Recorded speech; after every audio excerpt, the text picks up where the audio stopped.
Bonjour à tous, bienvenue sur les Chroniques du blindage. Aujourd'hui, nouvelle revue de boîte avec le Stuka G1 G2 à l'échelle 1/35e de chez Border Model.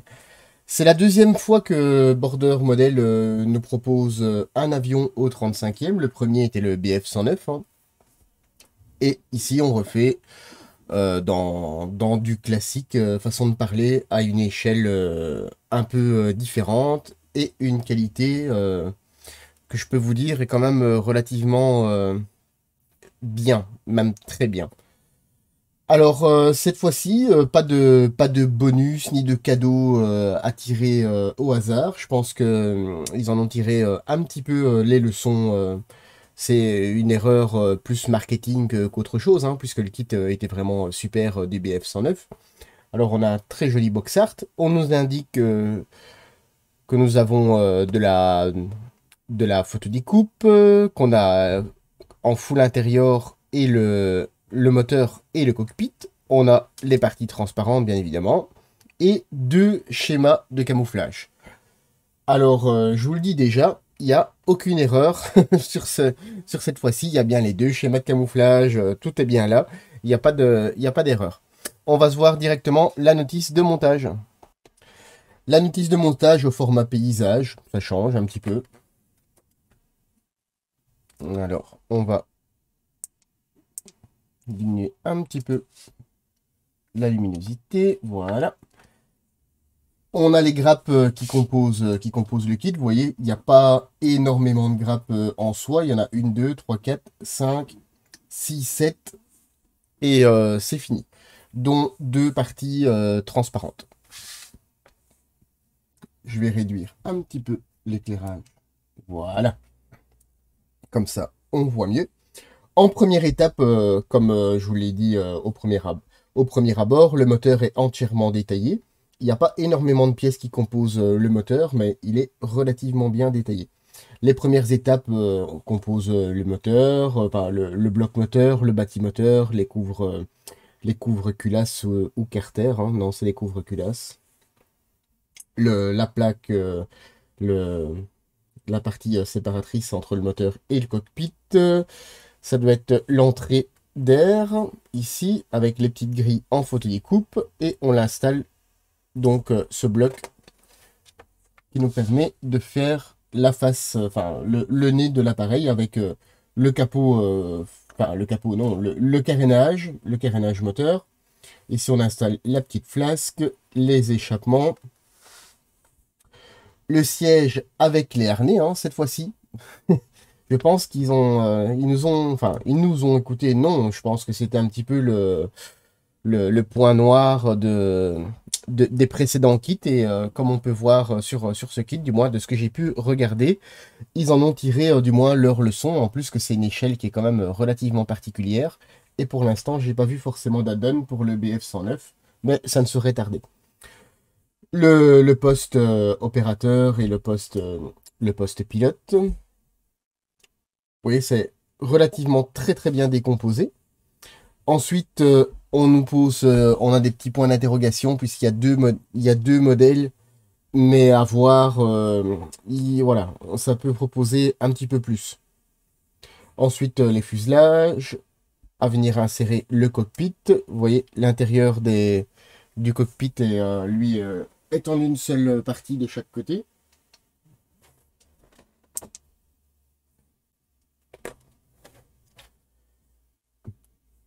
Ensuite, les volets qu'on vient installer sur les ailes, les radiateurs avec leur photodécoupe, différentes, c'est pour le système de visée, les petites glaces qui sont pas mal pour les phares, même chose de l'autre côté. Ensuite, au niveau des verrières, la verrière est entièrement découpée par éléments. Le Stuka a une verrière qui est quand même relativement complexe, avec tous des éléments séparés. Tous ces éléments sont réellement séparés comme dans la réalité. Vous voyez ici, on a les armatures à venir ajouter. Ça demandera peut-être un petit peu de renseignement et un petit peu de vision sur le véritable appareil pour voir quelle verrière utiliser du fait qu'il y a quand même trois modèles différents. Ensuite, les volets arrière, les lisses avec ça- le, le cabochon. Le tableau de bord, cette fois-ci, il y a les décals. Comme ça, vous le savez directement. Même chose, les verrières, elles sont décomposées. Et il y a toujours le choix entre les différentes verrières. Alors, les canons sous aile, en deux fois, hein, bien évidemment. Avec pas mal de détails en photodécoupe et autres. Les pneus, on le met plat, sont en deux parties avec les jantes séparées. C'est toujours pas mal pour la peinture. On nous fait une petite attention, la partie extérieure, même si au final on ne verra pas, c'est sans doute au niveau du maintien de l'axe. Et le carénage de roues. Ensuite, on vient installer les roues, la roulette de queue, une petite antenne. Et on revient avec nos verrières. Et ici, le surblindage. Donc, il faudra se renseigner un petit peu pour voir, pour vraiment être dans les cordes au niveau décoration et pour coller au mieux à la réalité.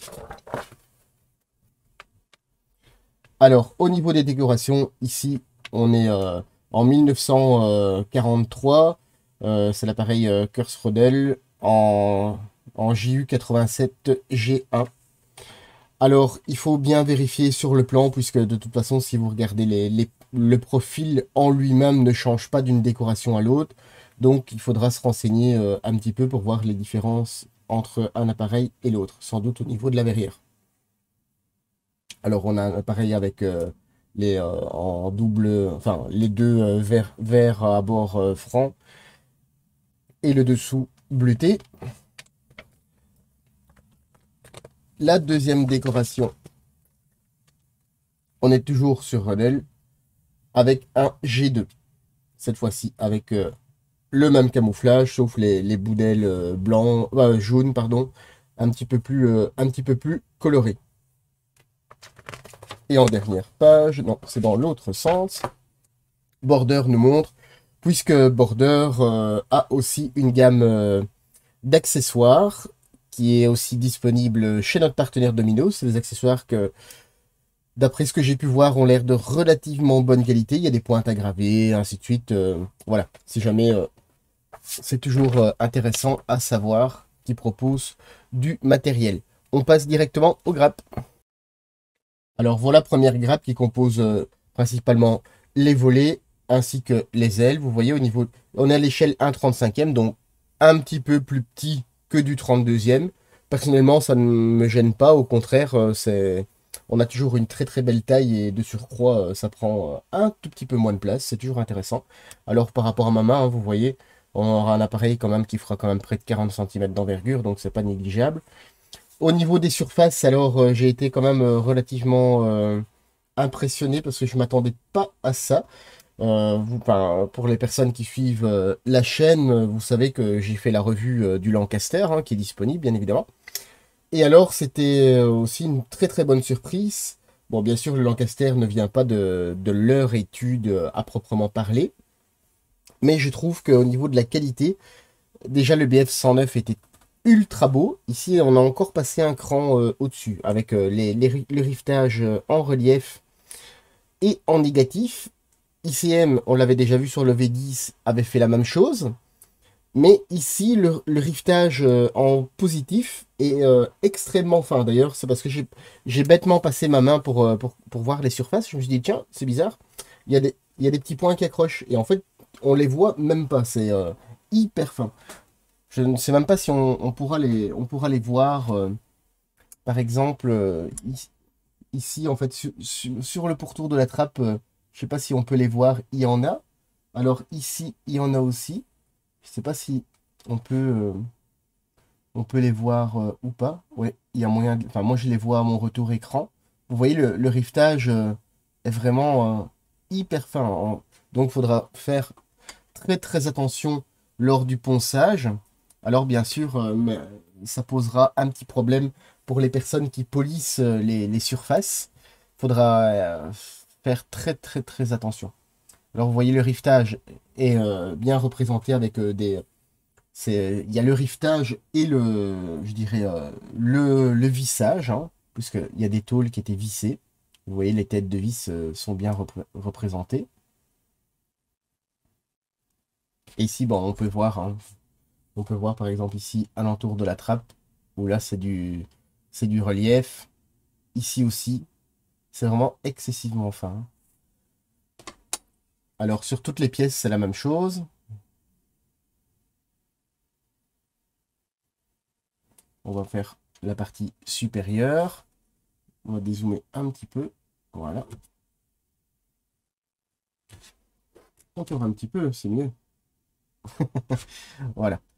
Ici, on a l'autre surface de l'aile, hein. Vous voyez, on a les accès aux trappes. Alors, vu la découpe de certaines pièces, je pense qu'il y aura d'autres versions proposées par la suite, hein. Ici, on a la grappe avec les ailes qu'on vient de voir. Alors, sur cette grappe, on a les deux parties du fuselage, le carénage moteur, les volets, différentes autres petites pièces, les trappes qui viennent se poser sur les ailes qu'on a vues juste avant. Alors au niveau mais au niveau des surfaces, on a identiquement la même chose. On a toutes les différentes tailles de rivetage, ainsi de suite. Alors il y a une très très légère ligne de moulage, hein, puisque apparemment c'est un moule à tiroir, vous voyez. Faudra juste faire attention.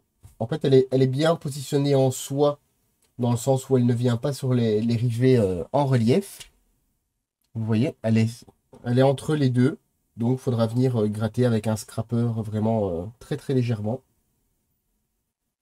Puisque le dessous de l'appareil, lui, est entièrement en rivet relief. Je ne sais pas, voilà. Comme ça, on peut le voir.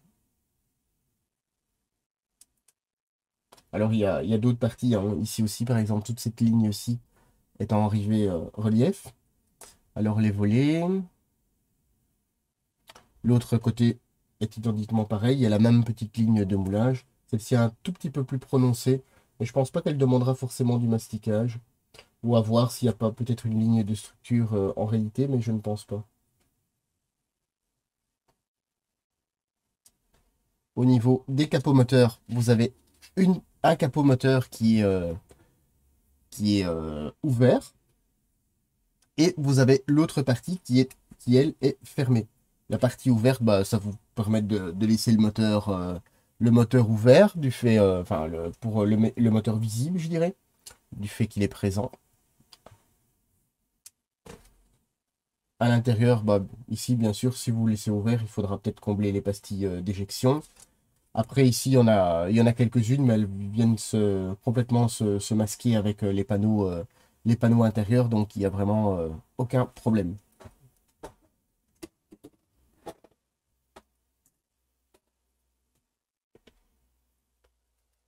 Sur la grappe suivante, on a le plancher du cockpit, le tableau de bord, les mitrailleuses, les accessoires, les appareils de radio et autres, la partie cloison moteur, les parties du cockpit, le siège arrière, si je dis pas de bêtises.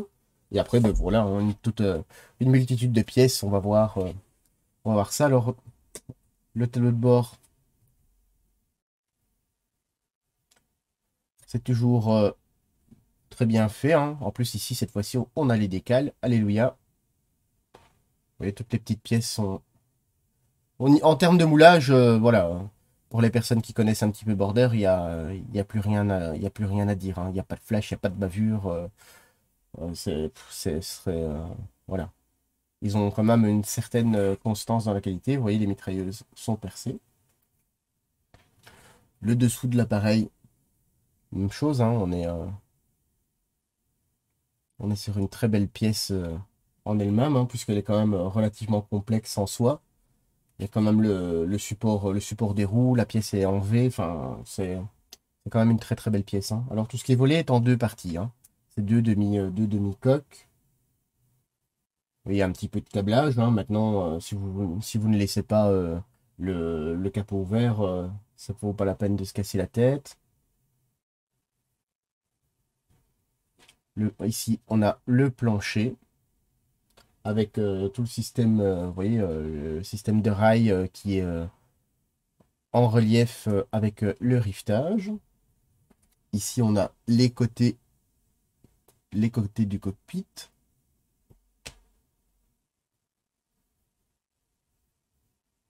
C'est une gravure très très nette, hein. Il y a pas, c'est pas une gravure, pas comme c'est pas ce qu'on pourrait dire une gravure molle. Alors le siège du pilote, hein, pour ma part, je trouve qu'il est un poil épais, mais c'est vraiment. Et alors il y a une pastille d'éjection juste ici. Je sais pas si on la voit. Ou un marquage. Personnellement, je pense que c'est plus une pastille d'éjection plutôt un relief dans le siège. Alors, il est un poil épais, mais bon, c'est pas le. C'est peut-être la seule modification à faire sur le kit, du moins pour un détaillage basique, hein. Autrement, il y a toujours à faire, bien évidemment.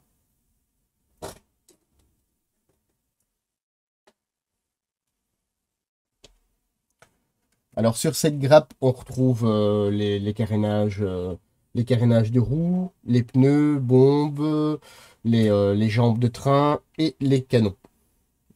Et quelques autres pièces, mais on va pas toutes les énumérer puisque de toute façon, je ne sais pas c'est quoi.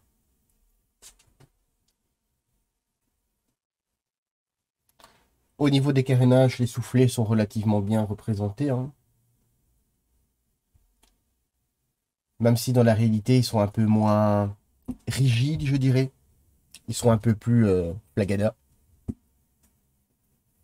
Alors les pneus, hein, vous voyez, il y a le méplat. Alors ils sont en deux demi-coques. Il n'y a pas de, comment dire, il n'y a pas de marquage au niveau des marques. Alors la gravure, je trouve qu'elle est très très prononcée sur les pneus. Pardon. Maintenant, c'est pas forcément mal, dans le sens où ça va nous permettre d'avoir un énorme relief sur les pneus. Pardon. Et en plus de surcroît, il n'y a pas grand-chose qui va dépasser. Justement, je pense que ils se sont penchés peut-être un petit peu sur la chose pour la mise en peinture, justement pour avoir un certain relief. Alors vous voyez sur les jambes de train, il y a un petit liseré enfin, un petit joint de moulage, hein. Rien d'extraordinaire. On est dans les normes. Ici, on a les jantes, les bombes. Alors les canons, même chose, hein, ils sont percés. Il restera à percer les les petits trous qui composent tac tac ici pour que ce soit beaucoup plus réaliste. Ici, on a les carénages.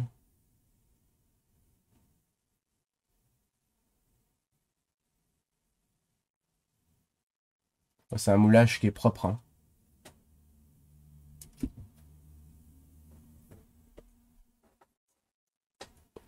Une grappe un petit peu plus petite avec principalement le support de bombe, les différentes antennes, ainsi que enfin, contrôleurs, les vérins de volet.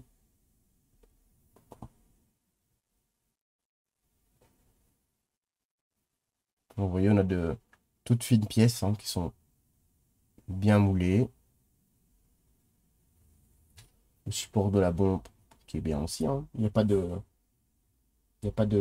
gros problèmes dessus, hein. Alors il y a quatre petites pastilles d'éjection à combler. Maintenant, je ne sais même pas si elles vont se voir en fait. Mais c'est toujours peut-être intéressant de les combler, hein. Ici, on a les antennes.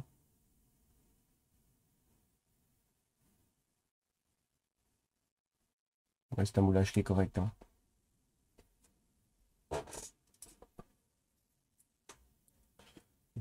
La dernière, grappe de partie opaque avec les bâtimoteurs, les pales, le moteur, les échappements et divers éléments gris des radiateurs, ainsi de suite.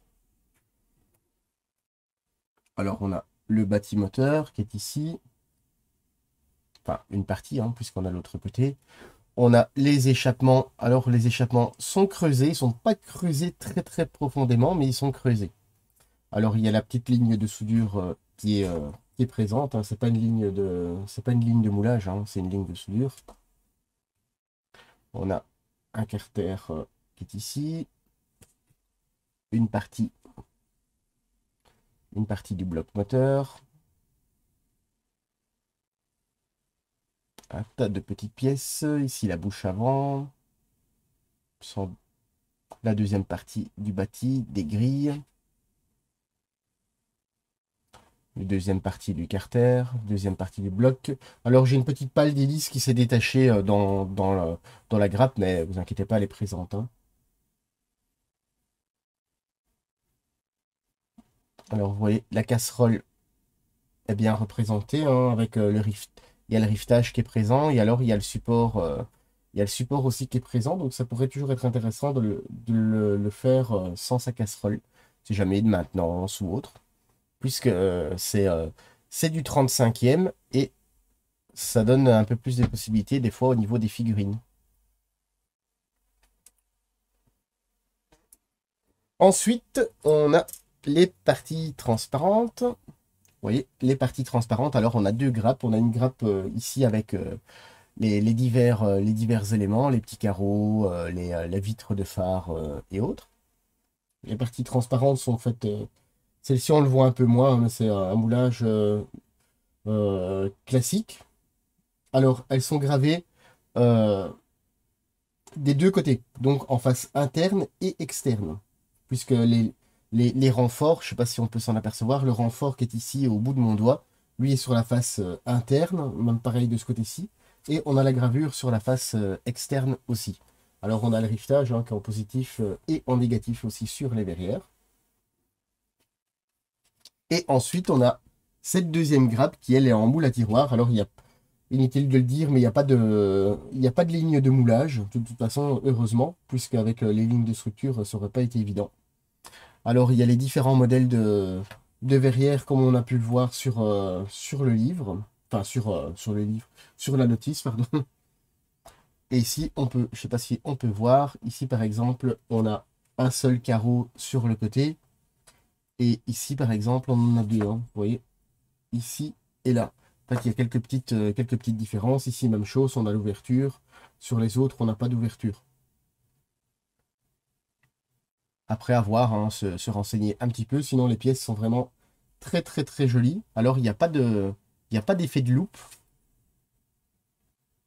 Et la gravure est très, très belle. On a aussi une petite planche de photodécoupe qui représente les radiateurs ainsi que les grilles. Et on a les petits harnais qui sont enfin présents.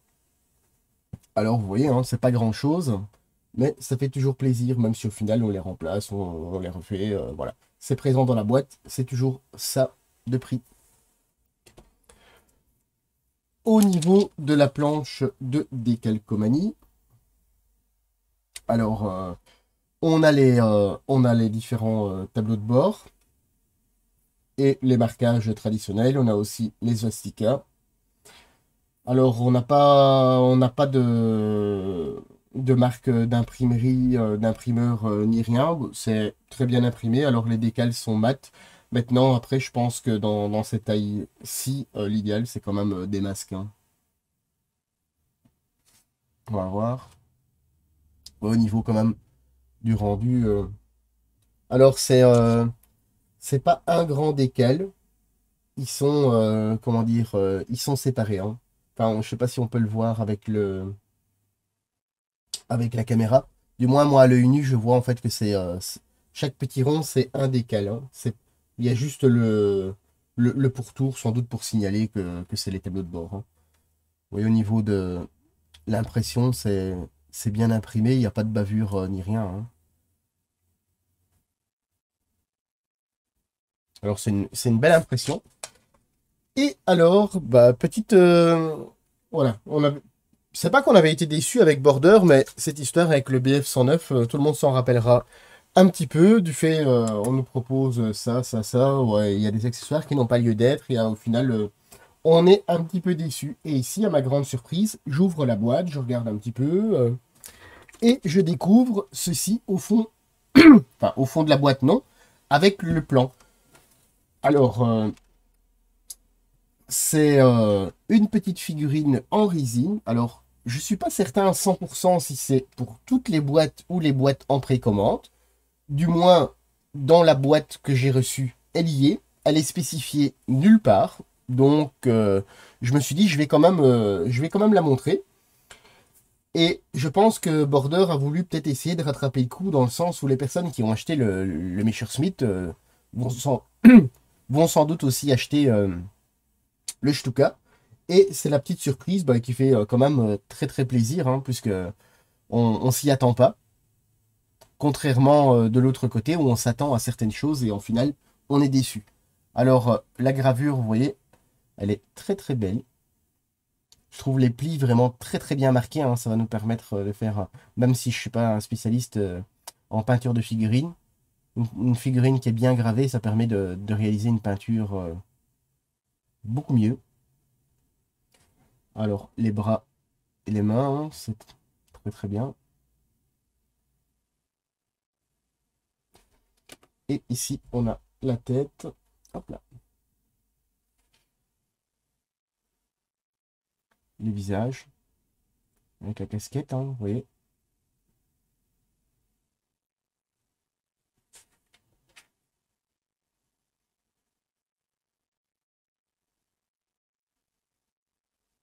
Alors, on est relativement prêt, hein.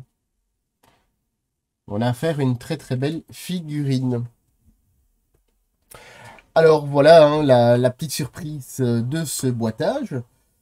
Bien évidemment, merci à Border et merci à notre partenaire Domino. Cet appareil est disponible pour l'instant au moment où je tourne la vidéo en précommande. Peut-être que lors de la diffusion, il sera disponible en commande tout court hein, sur le site de notre partenaire. Alors, je vous invite à aller voir un petit peu. Le kit, il me semble, on est dans entre 70 et 80 euros. Enfin, si je dis pas de bêtises, dans ces eaux-là. Plus ou moins dans les 70 euros, peut-être un petit peu plus à voir. Je connais plus le prix par cœur. Mais je vous invite à aller voir. Vous avez vu, Border a quand même rattrapé un petit peu, je dirais pas le retard, hein, puisque au niveau de la conception et autres, c'était toujours très très bien. Mais au niveau du feeling de marketing. Et je pense que là, ils sont sur la bonne voie. Voilà.